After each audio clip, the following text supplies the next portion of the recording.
हिंदू और सनातन धर्म में हर एक युग में एक भगवान का जिक्र होता है और उनकी पूजा की जाती है। अगर त्रेता युग की बात करें तो भगवान राम की पूजा की जाती थी और उस पूजा के साथ साथ हर युग में लगभग भगवान राम पूजे जाते हैं। द्वापर की बात करें तो कृष्ण भगवान का जिक्र होता है और उनकी पूजा होती है। अगर कलयुग की बात करें तो कलयुग में हमेशा कल की भगवान का जिक्र होता है और हम फिलहाल मौजूद हैं संभल में। संभल का जो कल की भगवान का सबसे ये प्राचीन मंदिर है और ऐसा कहा जाता है इस मंदिर का जीर्णोद्धार, वो सामने आपको तस्वीर अहिल्याबाई होलकर की लगी होगी और इन्होंने ही इस मंदिर का जीर्णोद्धार कराया था। और जो जानकारी मिलती है कि उसके हिसाब से सबसे प्राचीन मंदिर कल की भगवान का यही है और इससे बाद अब जो नए मंदिर जो है कल की भगवान के वो बन रहे हैं। इस मंदिर के बारे में हम जानेंगे महेंद्र शर्मा जी से, जो इस मंदिर के पुजारी हैं और पीढ़ियों से जो इनका परिवार है वो इस मंदिर की देखभाल करता है और यहाँ पर पुजारी के रूप में वो लोग भगवान की सेवा करते हैं। महेंद्र जी, इस मंदिर का जो जुड़ाव है वो कल की भगवान से कैसे है और कैसे आप पीढ़ियों से इसकी सेवा करते आ रहे हैं, उसके बारे में हमें बताएं। देखिए, कल की भगवान, अभी आपकी बात मैंने सुनी, आपने कहा कि त्रेता में राम की पूजा होती है, द्वापर में कृष्ण की होती है, कलयुग में कल की होती है। जब राम आए तो त्रेता समाप्त कर दिया उन्होंने, उनकी पूजा हुई द्वापर में। कृष्ण आए तो उन्होंने द्वापर को समाप्त कर दिया, उनकी पूजा हुई कलयुग में। कल की भगवान आएंगे तो कलयुग समाप्त हो जाएगा, उनकी पूजा होगी सतयुग में। तो क्योंकि बाद में ही होती है। अब कुछ कारण ऐसे हुए हैं जिनके कारण अभी कलयुग समाप्त होने की आयु नहीं है, लेकिन फिर भी भगवान का निर्णय है। उनके निर्णय के आगे कौन बोल सकता है कि भगवान आने वाले। और इसके प्रमाण हमारे धर्म ग्रंथों में बिखरे पड़े हैं।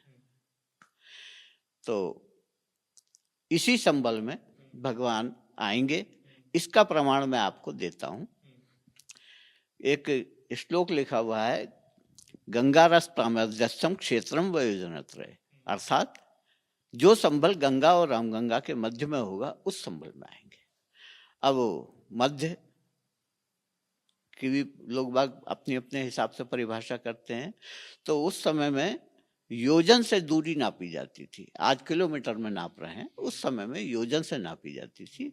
तो यहाँ से तो लिखा है कि संभल से 3 योजन की दूरी पर गंगा होगी और 3 योजन की दूरी पर रामगंगा होगी, तभी मध्य बनेगा। तो अगर आप इस दिशा में जाएं तो बिल्कुल पूरे 3 योजन भागीरथी गंगा है, इधर 3 योजन जाएं तो रामगंगा है। तो अब 3 योजन के अगर किलोमीटर बनाए तो 36 किलोमीटर है। तो 36 किलोमीटर मलवाल है, आज भी है, और 36 किलोमीटर में गंगा भी है। तो ये तो साबित हो गया कि गंगा और रामगंगा के बीच में यही संबल है। दूसरा प्रमाण यह है कि जिस संबल में भगवान कल्की का जन्म होगा वो संबल त्रिकोणात्मक बसा हुआ होगा। त्रिकोण में तो कोई शहर ही नहीं है संबल के अलावा, लेकिन त्रिकोण भी कई तरह से हो सकते हैं। तो वो कहते हैं कि जो त्रिकोण लक्ष्मी यंत्र में पाया जाता है उस त्रिकोण में संबल बसा होगा। तो ये संबल का नक्शा है जो त्रिकोण में ही बना हुआ है। तो ये लक्ष्मी यंत्र का त्रिकोण है। लक्ष्मी यंत्र के त्रिकोण की खूबी है कि एक कोना पूरब में होगा, एक उत्तर में होगा, एक दक्षिण में होगा। और ये की भगवान का जन्म कहाँ पे होगा? कल की भगवान का जन्म भी बताता हूँ। तो ये पूरब हो गया, ये उत्तर हो गया और ये दक्षिण हो गया। अब दूसरी पहचान ये है, ये शिव जी का आशीर्वाद है भगवान शंकर का कि इसके तीनों कोनों पे मेरे मंदिर होंगे। पूरब के कोने पर चंद्रेश्वर महादेव, इधर गोपालेश्वर महादेव दक्षिण में, और उत्तर दिशा में भुवनेश्वर महादेव। बहुत से लोग भुवनेश्वर को संबलेश्वर भी कहते हैं बोलचाल में। तो ये उनका स्थान है। अब इसका जो संभल का हृदय है वो ये मंदिर है, हरि मंदिर लिखा हुआ है। तो जैसा इस पर देख रहे हैं लिखा हुआ भी हरि मंदिर है, तो ये मध्य में है। इस मंदिर का एक परकोटा था जो ये कोने दिखाए गए हैं। इस मंदिर के परकोटे के अंदर ही इस वक्त आप बैठे हुए हैं, ये मंदिर है जो आप बैठे हुए हैं। इसमें लिखा होगा मनु श्री कल्की मंदिर। इस मंदिर में ये हम लोग जहाँ बैठे हुए हैं, तो मैंने जो बताया आपको कि मनु श्री कल्की मंदिर है और ये लिखा हुआ है। तो श्री कल्की मंदिर तो हमारा आता है, भगवान का नाम है। मनु शब्द इसीलिए जोड़ा कि इन्होंने मनु ने बनवाया था। अब महाराजा मनु तो बहुत पुराने हैं हो गए। इस परकोटे के अंदर ही ये मोहल्ला पूरा बसा हुआ है। इस परकोटे के अंदर दो मोहल्ले बसे, दोनों का नाम कोट है। कोट पूर्वी और कोट पश्चिमी। तो कोट पूर्वी में हिंदू बस्ती है और कोट पश्चिमी में मुस्लिम बस्ती है। अब इसमें ही हरि मंदिर में ही भगवान का अवतार होना चाहिए, क्योंकि मध्य है ये संभल का मध्य है। अब ये जो पूरा मोहल्ला बसा हुआ है इसमें होना चाहिए हरि मंदिर, जैसा कि नाम है, अर्थात विष्णु का मन। तो विष्णु का, अच्छा, इसको भगवान शिव का आशीर्वाद प्राप्त है संभल को, क्योंकि कहते हैं काशी शिव की नगरी है। शिव नहीं है, शिव की नगरी है। ये स्वयं शिव है। देखिए शिवलिंग बन गया, कुछ कहने की जरूरत ही नहीं है, स्वयं में शिवलिंग बन गया। जिस तरह ये त्रिकोण में बना हुआ है, त्रिभुज में बना हुआ है, इस वजह से, ये इस वजह से भी है। बाकी कहानी अगर आप कहेंगे तो वो मैं भी सुना दूंगा। एक बात मुझे बताइएगा, जो अभी मंदिर जिस खग्गूसराय इलाके में मिला, क्या उस मंदिर का भी जिक्र यहाँ पर होता है? इसमें 68 तीर्थ 19 कूपों का जिक्र क्या है, जिसकी ये लिस्ट है। 68 तीर्थ 19 कूपों की लिस्ट है ये, उसमें वो मंदिर नहीं आएगा, क्योंकि ये बड़े बड़े तीर्थों का नक्शा है। छोटे मोटे गली मोहल्लों में जो मंदिर बन जाते हैं, शिवालय ज्यादातर बनते हैं, तो उनमें उनका जिक्र इसमें नहीं मिलेगा आपको। कल की भगवान का स्वरूप कैसा रहेगा? वो जिस परिवार में जन्म लेंगे वहां पर कैसा जो परिवार है उनका कैसा रहेगा? क्या जो जानकारी है वो आपके पास है? और ये जो नक्शा आप बता रहे हैं, जो नक्शा है, ये कितना पुराना है और कब से आप इसके बारे में बता रहे हैं? पर डेट लिखी है 1000 वर्ष पुराना है। ये शक संवत 987 का बना हुआ है, तो 1000 वर्ष पुराना हो गया ये नक्शा। और इससे पहले का कोई कागज इस दुनिया में नहीं मिलेगा। तो ये है। अच्छा, ये नक्शा मुझको जो प्राप्त हुआ स्कंद पुराण से प्राप्त हुआ, और जो ओरिजिनल इसकी कॉपी है उसे तो आप खोल के देख नहीं पाएंगे, इतना जीर्ण शीर्ण अवस्था है। तो ये फोटोकॉपी से फोटोकॉपी हम करके लोगों को देते हैं। कल की भगवान का स्वरूप कैसा रहेगा? परिवार के बारे में थोड़ा बताइए। हाँ, कल की भगवान जैसा भागवत में लिखा गया है, कल की भगवान के बाबा का नाम ब्रह्मयश होगा, पिता का नाम विष्णु यश होगा, माता का नाम सुमति होगा, और 4 भाई होंगे, सुमंत, प्राज्ञ, कवि और कल्की। और ये ब्राह्मण परिवार होगा। तो ये पूरा परिवार हो गया। तो वो परिवार यहाँ होगा। अब ये मंदिर इसीलिए बनाया कि इस जगह ही भगवान का अवतार होगा, इसलिए इस मंदिर का निर्माण यहाँ करवाया। यहाँ भी हो सकता था, वहाँ भी हो सकता था, वहाँ भी हो सकता था। और आपने अगर सुना हो कि राम के ही से पहले एक राजा हुए हैं सत्यव्रत, जिन्हें आप त्रिशंकु के नाम से जानते हैं। राजा सत्यव्रत ने भगवान शिव को प्रसन्न करा था तपस्या करके। तो शिव को प्रसन्न करके उन्होंने इस संभल को बनाया। और ग्रंथों में ये लिखा है कि ये अनादिकाल से हैं, समय समय पे इसका जीर्णोद्धार हुआ है। तो राजा और राजा ययाति ने इसका करा था। राजा ययाति ने इस मंदिर में यज्ञ किया था, इसका वर्णन मिलता है। हरि मंदिर में यज्ञ करा था। उस यज्ञ में सभी देवताओं ने सशरीर भाग लिया। हमारे जो भी धर्म ग्रंथ हैं, उन धर्म ग्रंथों में सिर्फ 2 यज्ञों का ऐसा जिक्र आता है जिसमें सभी देवता सशरीर आते हैं, नहीं तो प्रतीक रूप से। जैसे सुपारी पे कलावा लपेटा, गणेश जी हो गए। फोटो रख दिया, उन्होंने कहा ये फलाने हो गए। तो इस तरह से प्रतीक रूप से होते हैं। लेकिन एक तो राजा ययाति का यज्ञ जो संभल में हुआ है, और एक राजा दक्ष का यज्ञ जिसमें सती सती हुई है। ये दो ही यज्ञ ऐसे हुए जिसमें सशरीर देवताओं ने भाग लिया। तो देवता जैसा नाम है, देने वाला।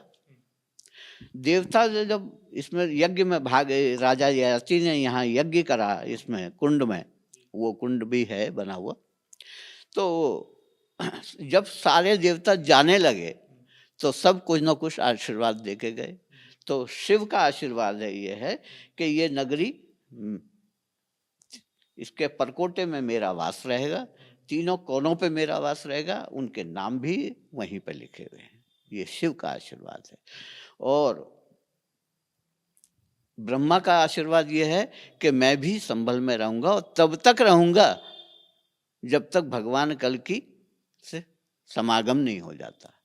और बोले आप कहाँ रहेंगे? तो बोले सूरज कुंड और हरि मंदिर के मध्य की गुफा में। तो वो किस जगह है, सूरज कुंड? और ये सूरज कुंड हैगा और हरि मंदिर ये दिखाई दे रहा है। तो यहाँ पे ब्रह्मा जी का निवास है। ये गुफा के अंदर है, तो हम देख तो नहीं सकते उसे। और गुफाएं तो संबल में इतनी हैं कि जहाँ चाहे खोद लो गुफा मिल जाएगी। ये बताइए, इस जगह तो अभी हरि मंदिर का जो स्वरूप है वो तो नजर नहीं आता, उस जगह तो जिक्र होता है कि वो मस्जिद का एरिया है। हाँ, आज तो मस्जिद ही दिखाई दे रही है, लेकिन ये तो सारे कह रहे हैं कि यहाँ पर मंदिर था, और यही विवाद चल रहा है, आपने सुना ही होगा।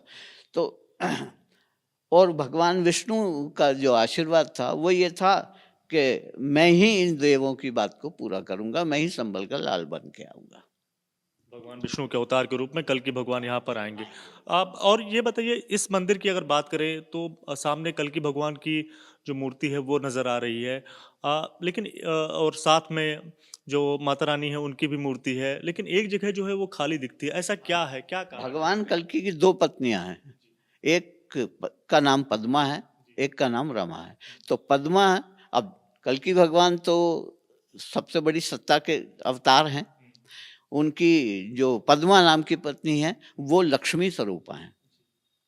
जैसे सीता को भी लक्ष्मी स्वरूपा कहते हैं, तो ऐसे ही कल्कि भगवान की जो यहाँ पर मूर्ति दिखाई गई लक्ष्मी स्वरूपा है, और लक्ष्मी का चेहरा सबका देखा हुआ है, तो वो मूर्ति बना दी गई। लेकिन दूसरी पत्नी रमा नाम होगा उनका, वो उनका चेहरा किसी ने देखा नहीं है, क्योंकि ये रामा अवतार में उन्होंने वरदान लिया था भगवान राम से कि मैं कलयुग में आऊंगा तब तुमको पत्नी रूप में स्वीकार करूंगा। उस समय में उनका नाम स्वयं प्रभा था। ये रामायण में कहानी लिखी हुई है, आप पढ़ सकते हैं। तो उस समय में उनका नाम स्वयं प्रभा था, और कलयुग में जब दोबारा अब ये जन्म होगा उनका तो रमा नाम होगा उनका। तो ये दूसरा जो स्थान खाली देख रहे हैं आप, ये उनके लिए है। आखिर में हम लोग हैं इंटरव्यू के, तो ये बताइएगा भगवान का जो जन्म है वो कब हो सकता है, क्या आप सबका आकलन है? और एक बात और बताइएगा कि कितनी पीढ़ियों से आपका परिवार इस मंदिर की जो देखभाल है वो करता है? देखिए, मेरी जानकारी बहुत छोटी सी है, कागज का आविष्कार ही इतना पुराना नहीं है, तो मुझे अपनी 10 पीढ़ियों के नाम याद हैं। वो चाहें तो मैं अभी आपको बता सकता हूँ, और बाकी तो इससे पहले मेरे बाबा क्या करते थे, क्या नाम था, मुझे खुद को जानकारी नहीं है। मुझे 10 पीढ़ी की जानकारी है। भगवान का अवतार कब तक संभव है, आपको क्या लगता है? देखिए, भगवान के लिए मैं समय तो निर्धारित नहीं कर सकता, लेकिन बहुत जल्दी होगा। सफाई का अभियान शुरू हो गया है। आपका घर मैला हो जाएगा तो पहले आप अपने घर में झाड़ू लगाएंगे, आंगन में बाद में लगाएंगे। तो भगवान के घर की सफाई चालू हो रही है। कई सारे जो कूप हैं उनकी पड़ताल जो है वो एएसआई की टीम जो आई थी उसने पड़ताल की, और तीर्थ स्थल जो है उनके भी जो सैंपल हैं वो कलेक्ट किए गए, कार्बन डेटिंग के जरिए उनकी जो जांच है वो की जाएगी। जिस तरह से जो प्रशासन की कार्रवाई यहाँ पर फिलहाल संभल में चल रही है, तीर्थराज संभल के रूप में जाना जाता था, तो आपको इस प्रशासन से क्या उम्मीदें हैं, और आने वाले समय में किस तरह से जो संभल है वो क्या तीर्थराज संभल में बदल पाएगा? निश्चित बदलेगा, निश्चित बदलेगा। देखिए, हमारा ये मानना है, और हमारे धर्म ग्रंथों का ये प्रमाण भी है कि जो चीज इस दुनिया में पैदा होती है वो एक दिन मरती है अवश्य, चाहे भगवान ही पैदा क्यों ना हो जाए। राम भी आए थे, दुनिया भगवान कहती है, तो राम आए थे तो जाना भी पड़ा। इस दुनिया में जो पैदा होगा उसको मरना पड़ेगा, ये शाश्वत सत्य है, कहीं इसका अपवाद नहीं मिलेगा। तो जो आए हैं वो जाएंगे भाई, एक दिन मैं आया हूं, एक दिन मैं जाऊंगा, एक दिन आप आए हैं, एक दिन आप जाएंगे, ये सत्य है। तो ऐसे ही जो पैदा हुए हैं वो तो एक दिन जाएंगे। ये किसकी तरफ इशारा है? दूसरे धर्म वाले पैदा हुए हैं। आप मुसलमान पैदा नहीं होता, बनाया जाता है। ईसाई पैदा नहीं होता, बनाया जाता है। तो जो बनाए जाते हैं वो अर्थात पैदा हुए, बनाए गए, मतलब हम बोलचाल की भाषा में कहते हैं कि भाई मुसलमान हैं, ईसाई हैं, तो ये सब पैदा हुए हैं, तो पैदा हुए हैं तो मरेंगे। सनातन धर्म ना कभी पैदा हुआ ना कभी मरेगा। ये हाँ, समय समय पे परेशानियां तो आएंगी। अब मैं पैदा हुआ हूं तो मरूंगा, निश्चित है, लेकिन सनातन धर्म कब पैदा हुआ? संभल की सफाई का अभियान चल रहा है। जो कुएं आप कह रहे हैं, इसमें 19 कूपों का जिक्र है, ये लिस्ट रहेगी। अब इस 19 कूप जो इसमें नक्शे में गोल गोल दिखाए हैं, ये कूप हैं। इनके नंबर यहाँ लिखे हुए हैं, नाम यहाँ लिखा हुआ है, आप देख सकते हैं। अब ये जो पेढ़ियां हैं, इन पेढ़ियों के बराबर में है धरणी वाराह कूप, ये है यज्ञ कूप। तो ऐसे ही है इस मंदिर के, ये यहाँ है कृष्ण कूप, ये है विमल कूप। तो ये सारे कूप हैं, उनके सबके नाम हैं। सबके नाम मुँह जवानी नहीं है मुझे, इस लिखे हुए। तो सफाई का कार्य हो रहा है, और जो कार्य आप करेंगे तो उसमें सफलता या नहीं, असफलता की बात हो सकती है, लेकिन जो कार्य भगवान के लिए करा जाए उसमें असफलता का क्या मतलब है? भगवान के लिए कई सारे जो कार्य हैं वो प्रशासन की ओर से किए जा रहे हैं, ये कहना है महेंद्र जी का, जो प्राचीन कल्की मंदिर की देखभाल करते हैं, और यही उम्मीद जता रहे हैं कि आने वाले समय में एक बार फिर से संभल तीर्थ नगरी संभल के रूप में जानी जाएगी।